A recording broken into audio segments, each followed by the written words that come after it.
তো আমি যখন পশ্চিমে থাকি তখন আমার এক ক্লাস ফ্রেন্ড সালিমউদ্দিন ডাহুয়াবি ভাগলপুরি 6 मास परे एक दिन बोलছে जे हजरत 6 महीना तक मैं ये सोच रहा था कि आप इंसान हैं जिन हैं। ना मैंने आपको गुस्ल करने देखा, ना मैंने आपको जागने देखा, ना मैंने आपको सोने देखा। 6 मास परे एक दिन बोलছে যে 6 मास পর্যন্ত আমি এই চিন্তা করতাম যে আপনি মানুষ না জিন।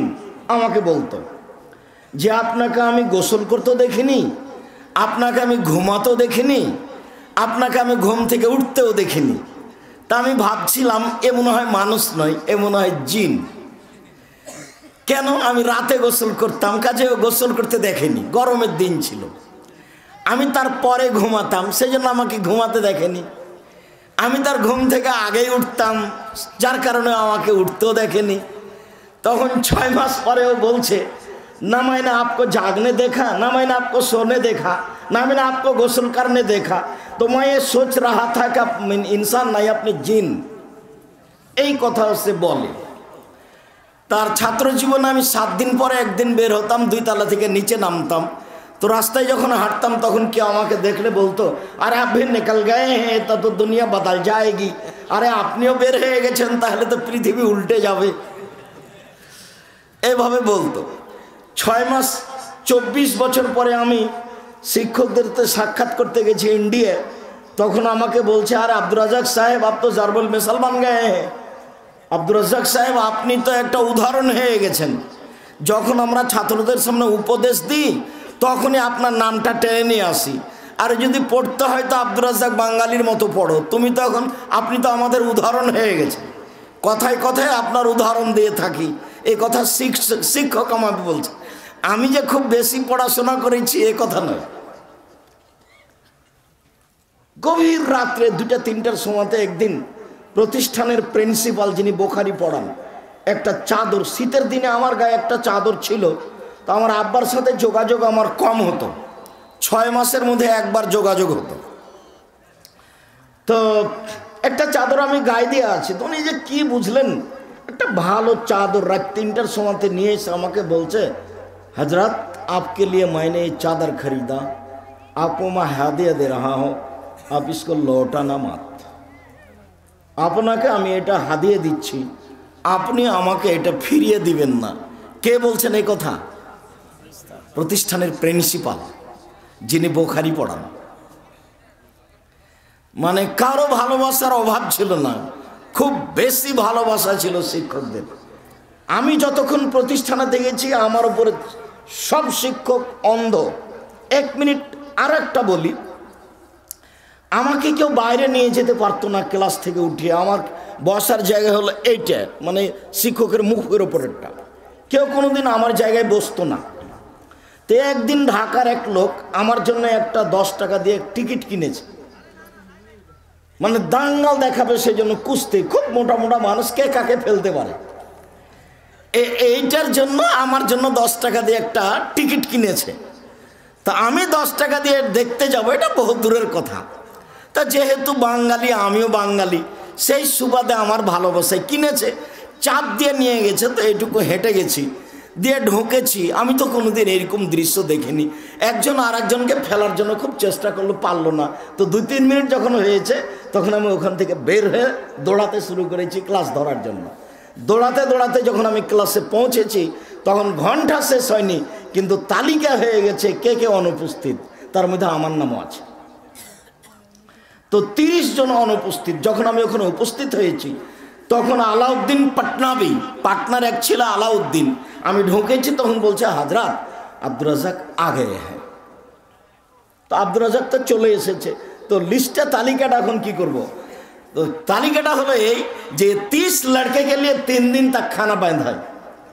এই 30 জন ছাত্রর 3 दिन পর্যন্ত খাদ্য বন্ধ। অপরাধ হলো কেন গেল? তো এখন যখন ওরা বলেছে হজরত আব্দুর রাজ্জাক আ গয়ে হ্যাঁ, তখন শিক্ষক বলছেন যে আব্দুর রাজ্জাককে भी খানা বন্ধ है, लेकिन वो मेरा यहाँ खाएगा। আব্দুর রাজ্জাকেরও খাদ্য বন্ধ, তবে ও আমার কাছে খাবে। কি বুঝলেন বলেন তো দেখি? 30 জনের তালিকায় আমিও, কিন্তু আমার খাদ্য কোথায় হবে? ওস্তাদের ঘরে হবে। আমার জীবনের বহু কাহিনী আছে, তার মধ্যে এটা একটা। আব্দুল্লাহ 4.5 বছর বয়সে কোরআন মাজিদ পড়তে পারতো, বাংলা পড়তে পারতো সুন্দর। দেশে পড়ার পরে বিশ্ববিদ্যালয়ে ভর্তি হয়েছিল রাজশাহীতে। 3 দিন পরে বলেছে হলো ভর্তি পরীক্ষা 1 হয়েছিল প্রথম। 3 দিন পরে বললো যে পড়বো না দেশে। কোথায় যাওয়া? ইন্ডিয়া যাব, সবচেয়ে বড় প্রতিষ্ঠানে যাব, দেওবন্দে। তো এক জায়গাতে বিদ্যার জন্য 2 মিনিট কথা বলছি, এক খেয়ালে চেয়ে থাকবেন। তো গিয়ে আগে 3 মাস 19 দিনে কোরআন মুখস্থ করলো। কত দিনে? 3 মাস 19 দিনে কোরআন মুখস্থ করলো।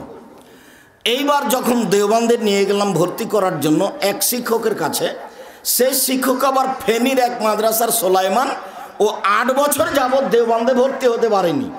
তখনও ভর্তি সেন্টার খুলেছে। ভর্তি হতে না পেরে কি করেছে? ভর্তি সেন্টার খুলেছে।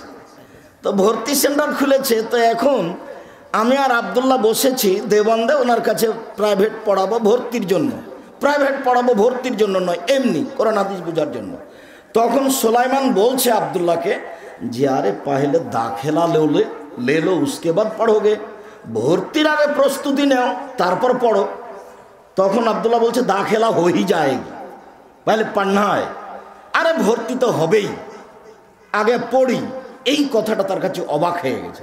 তখনও বলছে বলো কি তুমি, 8 বছর পরীক্ষা দিয়ে আমি ভর্তি হতে পারিনি, আর তুমি বাঙালি ছেলে এসে বলছো আমার ভর্তি তো হবেই। কথা কি বুঝতে পেরেছেন? তো ভর্তি পরীক্ষায় সফল হয়েছে। পরের দিন আরেকজন শিক্ষকের কাছে নিয়ে গেছি প্রাইভেট পড়ার জন্য। তো কিছু বললেন, তো আমাকে বলছে আপনিও বসেন। পরের দিন যখন বসেছি তখন শিক্ষককে বলছেন अब्दुल्ला अगर तुम्हारी ऐसी मेहनत जारी रहेगी तो मगरबी बेंगल में कोई टकरा ना सके। अब्दुल्ला तुम्हार যদি এরকম পরিশ্রম চালু থাকে তাহলে পশ্চিমবঙ্গে তোমাকে কেউ ঠেকাতে পারবে না। যেমন বলা এই কথাটা, পশ্চিমবঙ্গে কেউ ঠেকাতে পারবে না, তেমনি এই ছেলে, ছোট ছেলে বলছে अरे नहीं, दुआ करना है तो ऐसे दुआ करना है कि पूरे दुनिया में कोई टकरा ना सके। আপনি আমাকে ছোট করে দোয়া করবেন কেন? কেন বলবেন যে পশ্চিমবঙ্গে আমাকে কেউ পারবে না? বলবেন যে এমন বিদ্যা তোমাকে আল্লাহ দিবে যে পৃথিবীতে যেন কেউ না পারে। তার কথাটা নকল করছি, বুঝতে পেরেছেন? তো কতদিন থেকে পড়ছে, এখনো পড়ছে। 93 সালের শেষে জন্ম, আর 98-এর শুরুতে আব্দুর রহমান, আর 98-এর শেষে আব্দুর রহিম। ওরা 2 ভাই, আব্দুর রহমান আর আব্দুর রহিম 11 মাসের কমবেশ। তো এখনো পড়ছে। তো ওই বিদ্যে অল্প সময়ে কি বিদ্যে হয়? আসলে এই পথ ভুল, যে পথে দিন প্রচার হচ্ছে এই পথ দিয়ে মানুষ ভ্রান্ত হচ্ছে বেশি। আর মানুষের বদনাম করা, ফেসবুকে আপনার বিচার করে নেওয়া প্রয়োজন মনে করছে। ফেসবুকে হচ্ছে হাইকোর্ট আর জজ কোর্ট,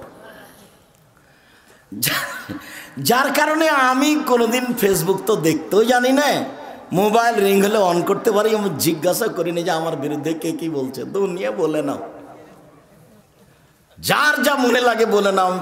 এই একবার আমি ওটা পড়বো না, দেখবো না, পিছনে কি আছে এটা আমি কোনোদিন দেখিনি। আলহামদুলিল্লাহ, কে কি বলছে এটা আমি দেখা বলা প্রয়োজন মনে করিনি। কারো পিছনে বদনাম করা আমি প্রয়োজন মনে করিনি। জামিয়া সালাফিয়া এমনভাবে আল্লাহ এখন রেখেছেন, আলহামদুলিল্লাহ। আপনি বলেন কি, 26 বিঘা জমির উপরে জামিয়া সালাফিয়া ডাঙ্গিপাড়া পাওয়ার আছে, যেখানে 2000 ছেলে, প্রায় 1950 মেয়ে, প্রায় 3000 ছেলে মেয়ে ডাঙ্গিপাড়ায়। একটা মসজিদ 90% জমির উপরে, 3000 মুসাল্লি একসাথে সালাত আদায় করতে পারে। আপনি সারা বাংলাদেশে ভাবতে পারবেন না। এখন যেটা আপনার বাড়ির পাশে রূপগঞ্জ, নারায়ণগঞ্জ, ঢাকা, 51 বিঘা জমির উপরে, যার মসজিদের কাজ আরম্ভ হয়েছে 200 শতক জমির উপরে, যার একতলাতে 10,000 মানুষ সালাত আদায় করতে পারবে। 250 জন শিক্ষক শিক্ষিকা, সারা দেশ জুড়ে যত শিক্ষক শিক্ষিকা আছে জামিয়া সালামে একাই তত আছে। 30 লক্ষ বেতন লাগে। কত? 30 লক্ষ বেতন লাগে। আমি তো মনে করি যে আল্লাহর একটা বিশেষ রহমত।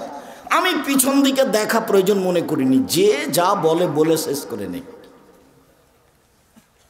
কিছু আলেম মানুষ যখন লেগেছে যে আব্দুর রাজ্জাক সাহেব হিন্দুদের টাকা দিয়ে কাবা ঘর তৈরি করা বলেছেন, তখন আমি মনে করেছি যে সালাফি আলেম ওই হিংসা করে কথা বলে। আপনি হিসাব পান না কেন আপনি পিছনে লাগবেন? আপনি তো জানেন যে কাবাঘর যারা তৈরি করেছিল তারা মূর্তি পূজক, পৌত্তলিক। তারা মূর্তি পূজা করত সরস্বতী, তারা মূর্তি পূজা করত লাত, মানাত, উজ্জা, হবল। আর ভারতের এরা মূর্তি পূজা করে সরস্বতী, ভগবতী, কালী, দুর্গা। এরা মূর্তি পূজা করে, ওরা মূর্তি পূজা করে। আর আল্লাহর নবী এই মুশরিকদের, মূর্তি পূজকদের হাদিয়া নিজে নিয়েছেন, নিজে হাদিয়া দিয়েছেন। মুশরিকদের মশক থেকে পানি নিয়ে, মহিলার মশক থেকে পানি নিয়ে নিজে পান করেছেন। অমুসলিম ইহুদি খ্রিস্টানের বাড়িতে নিজে দাওয়াত খেয়েছেন। জিজ্ঞাসা করা হয়েছে অমুসলিমের টাকা মসজিদে লাগানো যায় কিনা, তা আমি বলেছি হ্যাঁ খুব যায়, কোনো সমস্যা নেই। আরে কাবা ঘরই তো পৌত্তলিকদের, মুশরিকদের ছিল। মুশরিক হিন্দুদের, মুশরিকদের টাকা দিয়েই তো তিনটা শব্দ আছে, মুশরিক, পৌত্তলিক, হিন্দু। ওদের টাকা দিয়েই তো কাবা ঘর তৈরি করা আছে। তো তুমি তিনটে শব্দ থেকে হিন্দু বের করে নিয়ে কি করে বলতে পারো যে আব্দুর রাজ্জাক সাহেব বলেছেন ভারতের হিন্দুদের টাকা দিয়ে কাবা ঘর তৈরি হয়েছে? তুমি কি আসলে বিদ্বান, না তুমি আসলে মানুষের পিছনে লেগে থাকা, আসলে তুমি আলেম নও? কে তোমাকে আলেম বলে? আমি আব্দুর রাজ্জাক বিন ইউসুফ তোমাকে না করে দিলাম। কিন্তু মানুষের পিছনে লাগো, তোমার বিদ্যাকে আমি স্বীকার করি না, কোনোদিনই করিনি। আল্লাহর অশেষ রহমত, আমি ঘন্টার ঘন্টা হাদিস অনুবাদ করতে পারি মানুষের সামনে, আলহামদুলিল্লাহ। ঘন্টার ঘন্টা যে বিষয়ে বলবো, আল্লাহর অশেষ রহমত, আপনি হিসাব করতে পারবেন না। জামিয়া সালাফের জন্য আপনাকে আমি আন্তরিকভাবে এই জন্য দোয়া করতে বলি। এদেশের ব্যতিক্রম প্রতিষ্ঠান জামিয়া সালাফিয়া, ভিন্ন ধরনের প্রতিষ্ঠান জামিয়া সালাফিয়া, হিংসামুক্ত প্রতিষ্ঠান জামিয়া সালাফিয়া, বিদ্বেষমুক্ত প্রতিষ্ঠান জামিয়া সালাফিয়া, বদনাম মুক্ত প্রতিষ্ঠান জামিয়া সালাফিয়া। ছাত্র শিক্ষককে বলে দিয়েছে মুখ খুলবেন না কারো বিরুদ্ধে। সব একবারে লুটে বলেন তবু মুখ খুলবেন না, কারো বিরুদ্ধে মুখ খুলতে পারবেন না। নিজেও খুলি না, খোলাও নিষেধ করেছি।